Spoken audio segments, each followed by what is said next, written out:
Assalamualaikum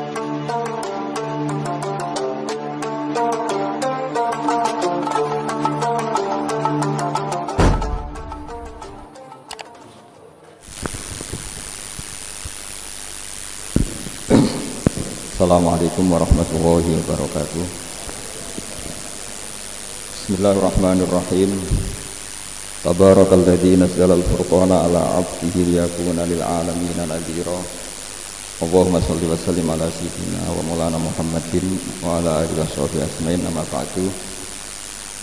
Yang saya hormati, yang kita hormati bersama keluarga besar Kiai Haji Abdul Hamid dan semua santri di sini, utamanya para pengurus, para asatidz yang kami hormati.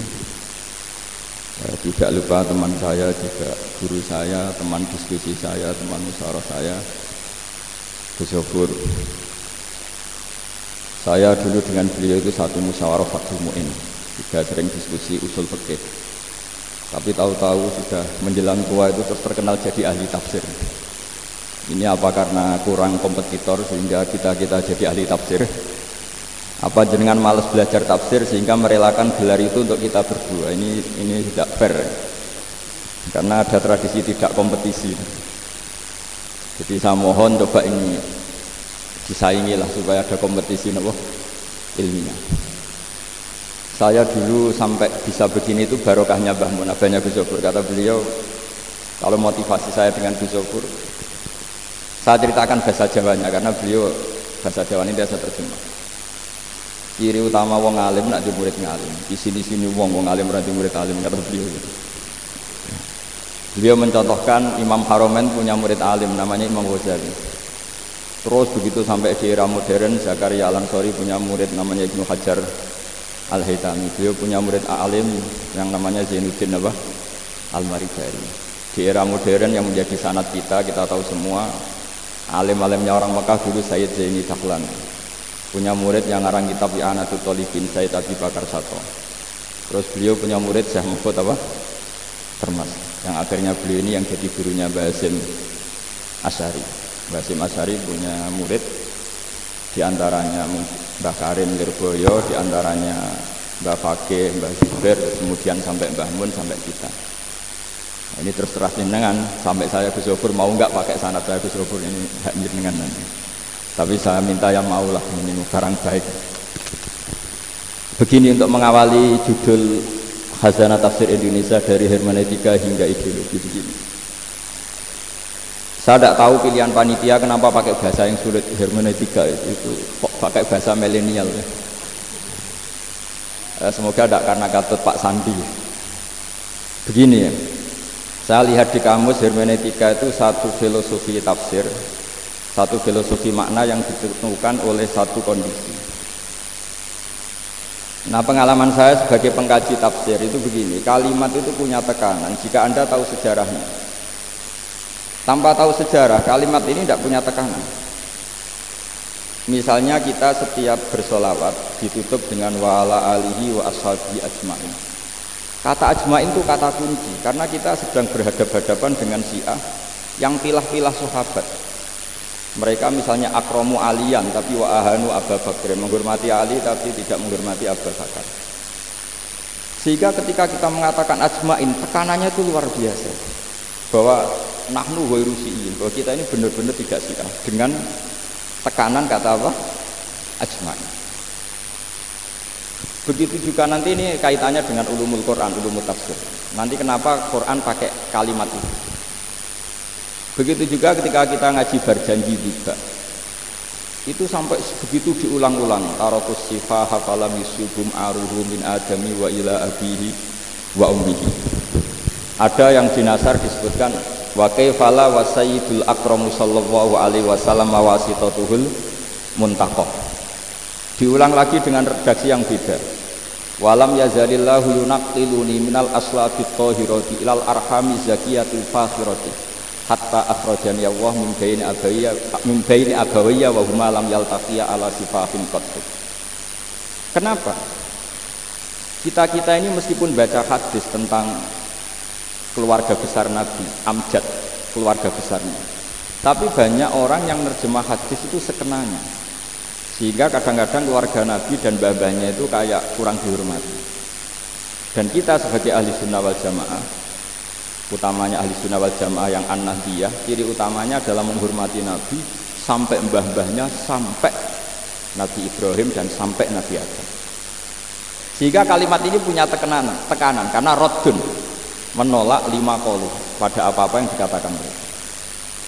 Nah, roddan ini yang dipilih Imam Suyuti ketika menafsirkan Al-Quran. Ini penting sahabat.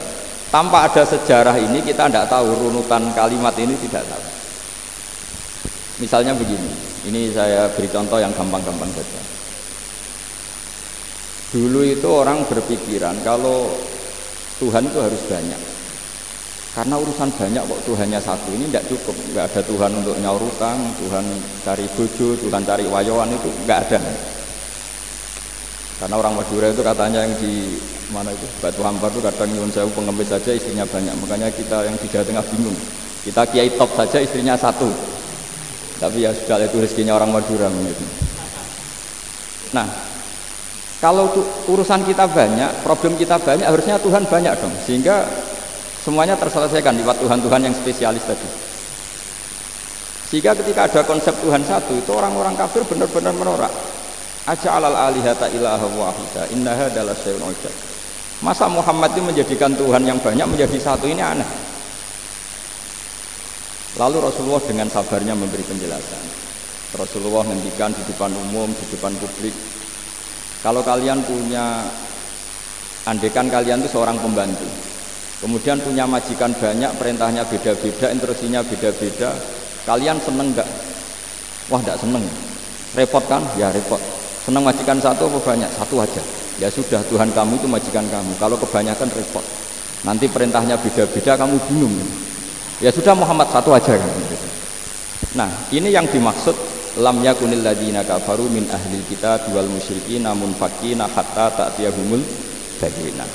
Orang musyrik, orang kafir, siapapun orang-orang yang batil itu akan selalu berpegangan akidah mereka dan tidak infikak an akidatihim, tidak pernah tercerabut dari keyakinan mereka hatta ta'tiyahumul bayyinah, sehingga kebenaran sing welo-welo, sing jelas, sing gamblang itu datang.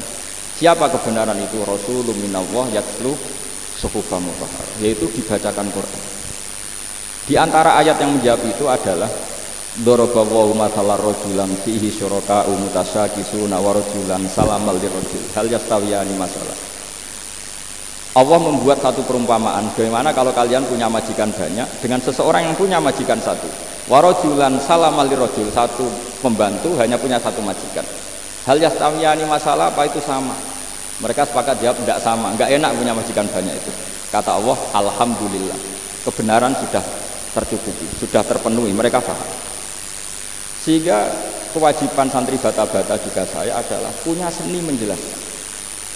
Wal kitabil mubin, punya kemampuan artikulatif, punya kemampuan argumentatif. Nah, ini problem di zaman akhir. Sifatnya Nabi kadang santri khusuk era karuan, amanah, tapi bangsa fatona itu rapat iso. Ini bahaya karena sebagian hujjah diniyah itu hanya bisa dikawal dengan kecerdasan. Kita tahu ketika Nabi Musa menghadapi Fir'aun itu sudah pakai kalimat yang benar. Misalnya Nabi Musa bilang, Tuhan kamu itu siapa sah? Yang menuhani langit dan bumi. Apa kata Fir'aun? Soal bumi kata Fir'aun, ma'alim tulakum min ilahin huiri. Saya kemana-mana setahu saya Tuhan ya saya, kata Fir'aun. Soal kemungkinan Tuhan Anda di langit, terus Fir'aun memanggil Haman, ya Haman ibnili sorhal ali abluhul asbab samawati fa'abtoliya ila ilahi Musa. Hei Haman, saya bikinkan piramida yang tinggi, nanti mau saya lihat Tuhannya Musa. Hujahnya ini sudah benar tapi tidak mematikan. Lalu Musa ganti argumentasi, ya sudah gini saja, Tuhanku adalah yang nuhani nenek moyang kamu. Wah, itu Fir'aun terbelalak kaget, karena hadirin yang ada di situ tahu kalau ini Tuhan berarti babanya dulu tanpa Tuhan, karena Tuhannya datang terbelakang. Jadi babanya Fir'aun itu tidak punya Tuhan, karena Tuhannya baru mulai dari Fir'aun. Ini Tuhan aneh. Tuhan kok sama yang dituhani dulu yang di Tuhan. Semua para nabi itu punya kemampuan intelektual yang luar biasa, sehingga semuanya mengalami debat dan akhirnya fabuhital ladzi kafar. Pasti yang kafir itu keok. Begitu pula yang dialami Rasulullah Muhammad, Nabi Musa, Nabi Ibrahim, semua nabi punya kecakapan al-bayyinah. Ini penting saya utarakan karena kecerdasan itu luar biasa. Saya ini sebagai manusia itu ya ada ikhlas-ikhlas amat. Saya ya umumnya orang, kalau latihan ikhlas itu susahnya bukan main. Tapi saya itu gampang sekali ikhlas. Kalau nggak percaya tanya Gus Sofur. Ikhlas itu nggak perlu ditanyakan karena sebetulnya sirrun min asrarillah. Tapi ini kan akademik.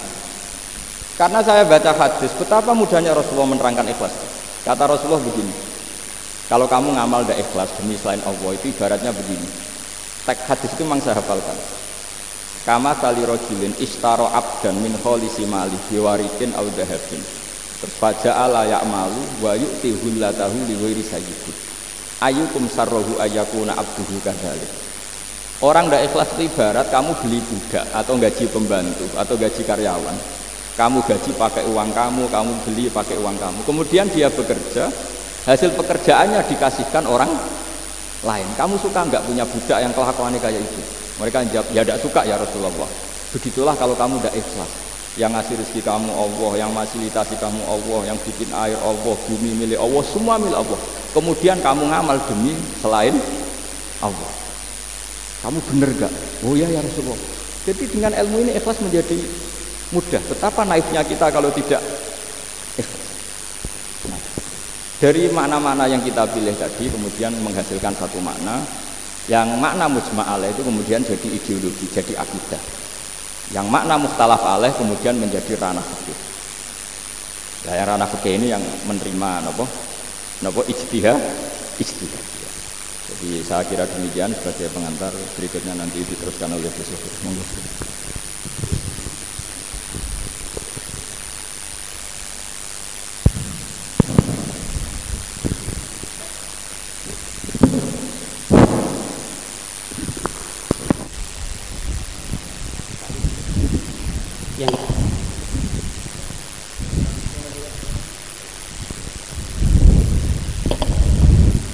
Untuk penanya yang kedua,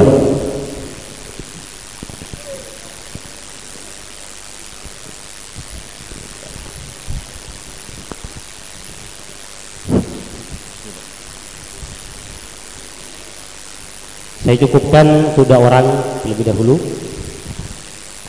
Waktu kepada Ustadz Jamil dipersilakan. Assalamualaikum warahmatullahi wabarakatuh. Bismillahirrahmanirrahim. Terima kasih kami sampaikan kepada moderator dan Ubisufatin Khofah, kepada Kiai Bahauddin dengan Gus Wafur. Insya Allah, karena mengapa saya juga tertarik untuk bertanya, masalahnya ketika di Kairo memang kami teman diskusi dengan Ustadz Kiai Wafur Dr. Gus Wafur ini, sehingga kayaknya setelah saya melirik tadi bukan lirikan perempuan laki-laki, kayaknya sudah ingat beliau sudah ingat kepada saya. Kalau saya memang ingat betul dengan beliau, tapi mungkin karena beliau memang orang pesantren sehingga sibuk, bisa saja mungkin beliau nggak ingat. Pertama begini, kami menghendaki bahwa karena ini judulnya adalah hermeneutik hingga ideologi, ya dengan rasa tawadhu kami menghendaki memang lebih mengupas tuntas tentang bagaimana itu hermeneutik, positif negatifnya. Karena kalau kita melihat dari fenomena tafsir yang ada di Indonesia ini, memang hermeneutik ini sudah masuk di ruang-ruang kuliah dan itu sudah dilakukan oleh para akademisi. Karena begini, kalau saya baca dari segi sejarah hermeneutik ini memang ada hal yang error di dalamnya, dan secara kesejarahan memang secara tinjauan keislaman memang ada cacat sejarah. Artinya saya menyinggung perkataan Imam Syafi'i, araftu syarrah la li syarr. Kita mengetahui kejelekan bukan untuk kejelekan, tapi bal li tawaqqihi, untuk mengantisipasi ketika ada penafsiran yang sudah nyeleneh, kita bisa mengantisipasi dari awal. Terutama pesantren merupakan benteng untuk menjawab segala tantangan-tantangan yang terkait dengan masalah tafsir. Karena hermeneutik ini beda-beda tipis dengan tafsir-tafsir liberal, maaf ini ya.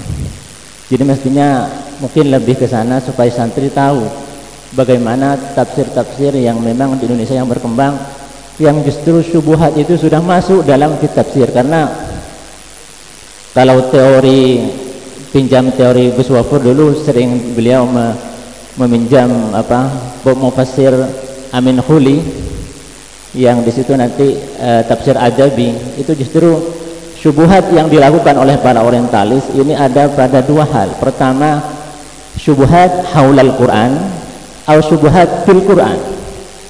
Syubhat haulal Quran adalah merupakan kerancuan pemikiran di bidang hal yang melingkupi Al-Quran, termasuk sejarah Al-Quran, pembakaran Al-Quran, ini oleh orang yang sudah didistorsi dalam penafsirannya.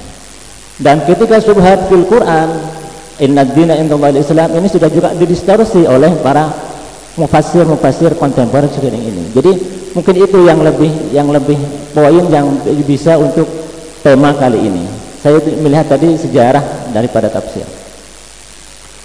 Yang kedua, bahwa di kampus memang terlalu berani sekarang untuk, sebagaimana dikatakan oleh Gus Wafur, bahwa penafsiran di akademisi di perguruan tinggi ini sudah banyak terlalu berani dalam penafsiran. Bahkan at-tahajjum fit tafsir ma'al jahalah, ini termasuk tafsir birra'yi yang al-madmum, yang al-mardud gitu ya.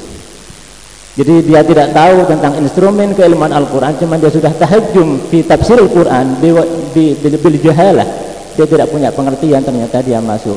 Dan saya merasa bahwa ini masuk dalam man fasral Quran birra'yihi falyatabawwa maq'adahu minan nar.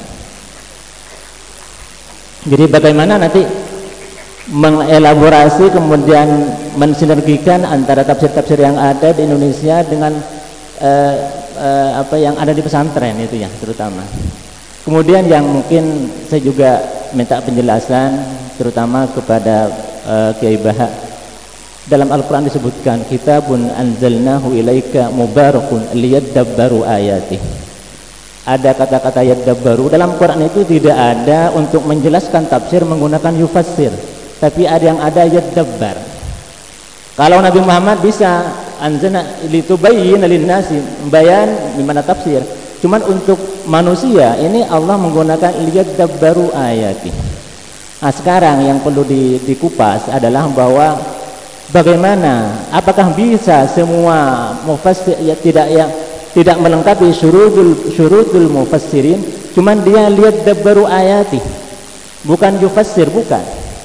Dan apa perbedaan itu dari pandangan-pandangan tafsir? Kemudian yang terakhir, bahwa memang harapan kita bersama di sini ada lahir mufassir yang dari pesantren itu sebagai benteng untuk menyelamatkan dalam tanda kutip tafsir-tafsir yang sudah banyak didistorsi oleh kalangan akademis. Sehingga memang di sini kalau dari segi kelembagaan segera informasi bahwa memang ada tafsir sains di sini, ada tafsir ilmi yang dikembangkan di kelas kelas aliyah. Kemudian di aliyasi memang diusahakan untuk dijuruskan pada jurusan tafsir dan hadis. Untuk aliyah B ini fuqaha, untuk hadis ini tafsir, itu adalah yang aliyasi. Cuman memang masih belum punya tenaga-tenaga ahli yang memang hebat di bidang penafsiran, dan mungkin Gus Wafur dengan santri juga yang beliau banyak ini bisa juga menyumbangkan pemikiran kepada kami bagaimana mengelola anak-anak pesantren untuk menjadi mufassir atau ahli tafsir yang handal. Ya, terima kasih. Wassalamualaikum warahmatullahi wabarakatuh.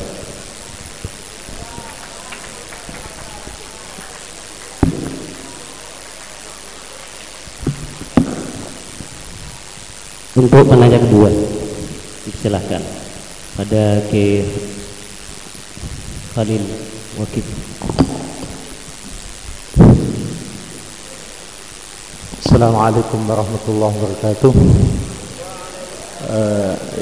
Yang sangat kami hormati dan kami takdimi Gus Baha dengan Gus Ghafur, langsung saja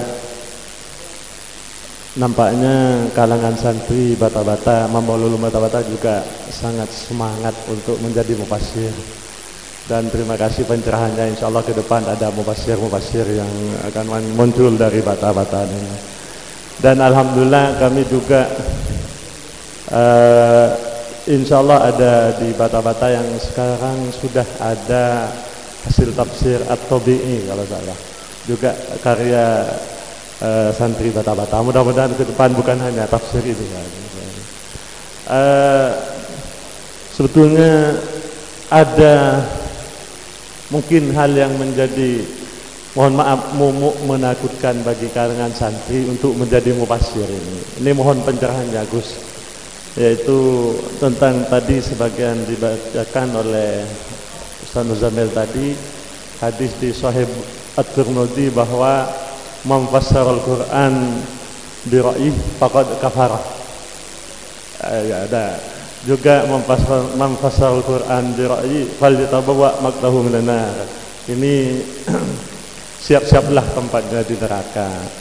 Jadi untuk hal ini mohon pencerahannya, bagaimana agar anak-anak ini bisa keluar dari dua status kafir dan status siap-siap tempatnya di neraka ini. Ya, yang kedua begini.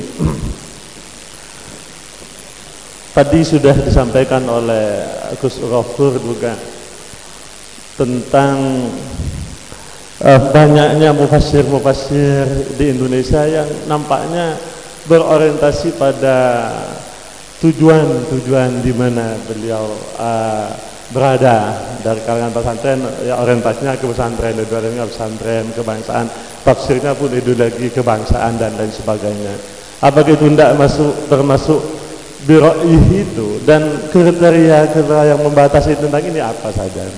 Yang terakhir juga ini menjadi pertanyaan saya mulai dulu, karena kebiasaan Imam Jalaluddin Asyuyuti dan Al-Mahalli setiap menafsirkan Fawatihus Suwar ini selalu beliau menafsiri dengan kata-kata wallahu a'lam bimuradih bidzalik. Lah kan ini sebetulnya rahasia Allah sebetulnya. Apakah sampai sekarang masih belum terbuka rahasia-rahasia Fawatihus Suwar yang nampaknya sekarang sudah sangat dibutuhkan. Nah, bagaimana menurut versi Agus berdua ini? Mungkin ini saja. Terima kasih. Assalamualaikum warahmatullahi wabarakatuh.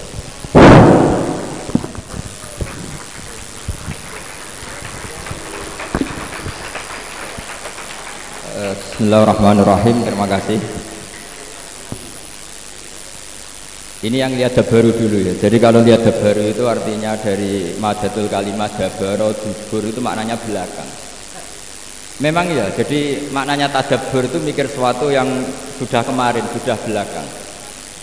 Sehingga disebut ya ada kubul, ada dubur. Tadabbur itu artinya mikir sesuatu yang mempertimbangkan sesuatu yang akibatnya nanti atau belakangnya nanti. Itu masyhur dalam madatul kalimat. Dan itu diambil dari ayat wa qadaina ilaika dzalikal amra annada birohaula imaqtu umusbihin. Jadi itu normal sekali. Nah, soal kenapa Toha Yasin disebut Allah a'lamu bimuradi dzalik itu ya pilihan sebetulnya. Yang kendel ya banyak dan menurut saya berargumentatif. Misalnya begini.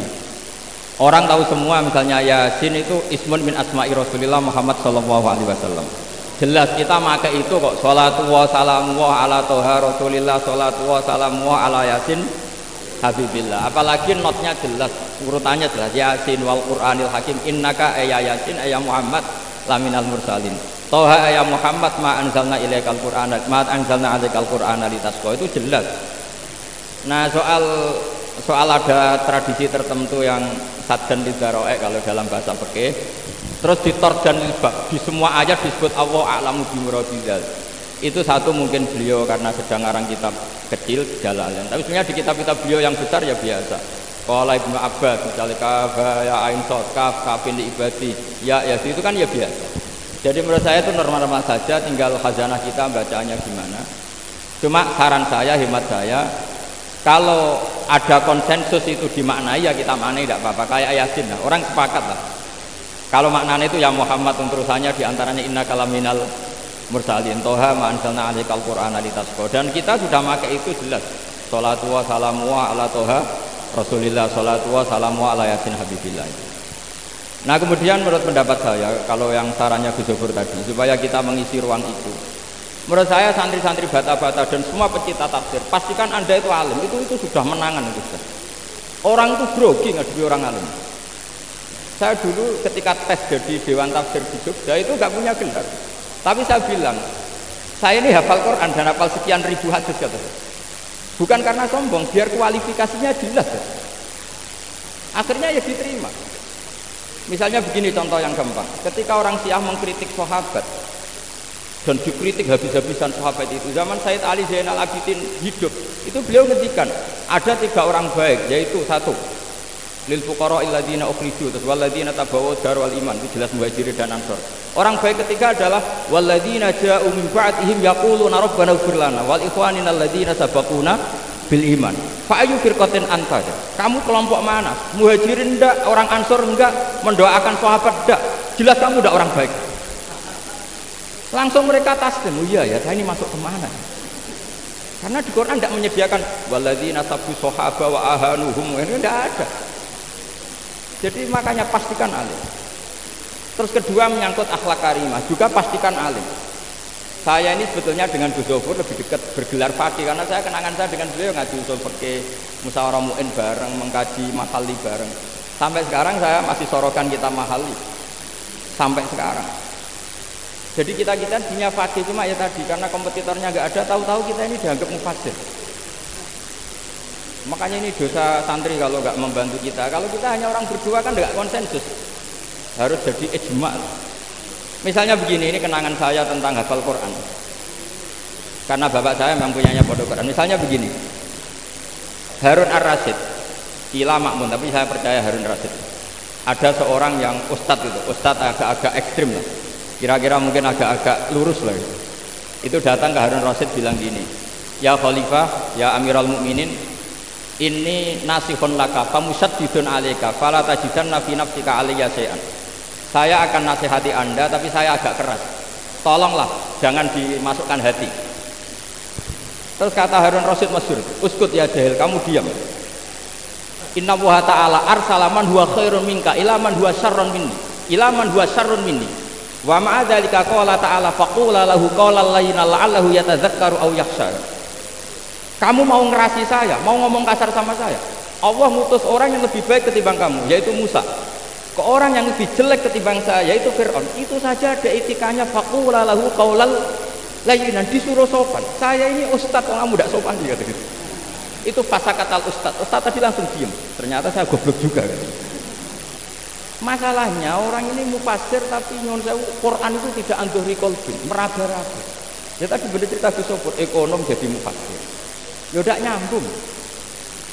Jadi sebetulnya kalau makna Quran itu azharul lakum min samsid dhahira, makna Quran itu begitu jelas min samsid dhahira. Itu orang mana aneh-aneh itu mesti konangan kok.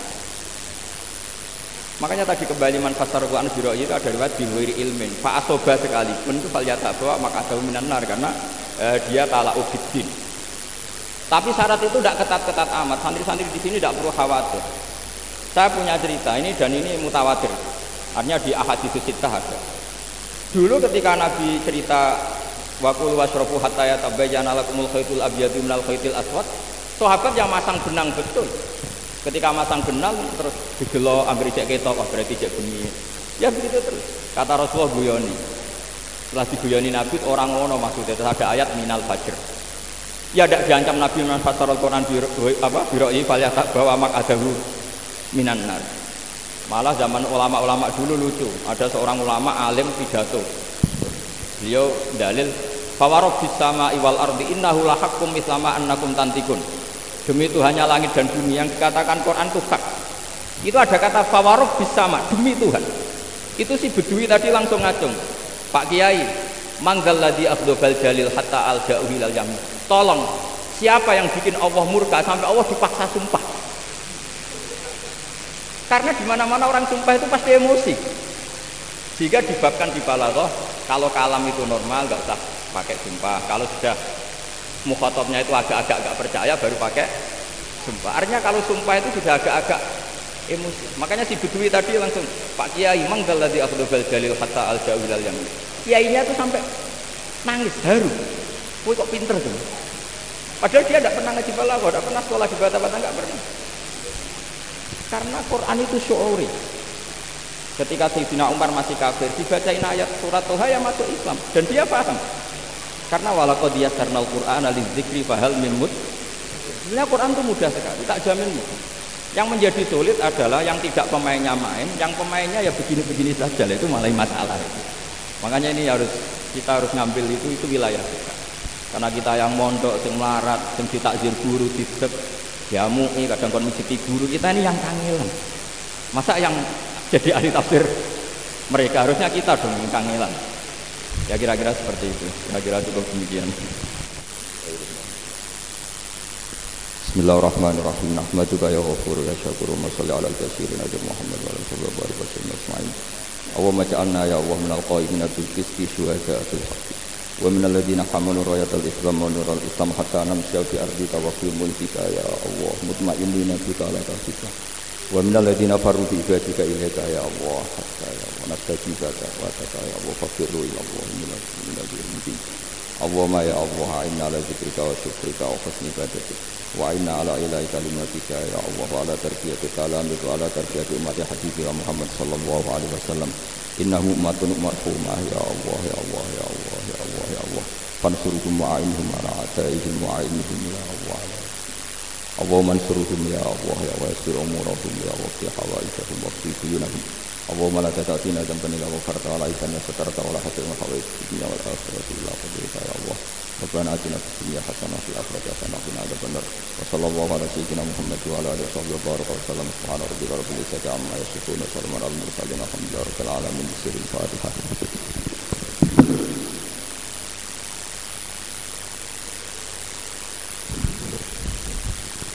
Akhiran, Assalamualaikum warahmatullahi wabarakatuh.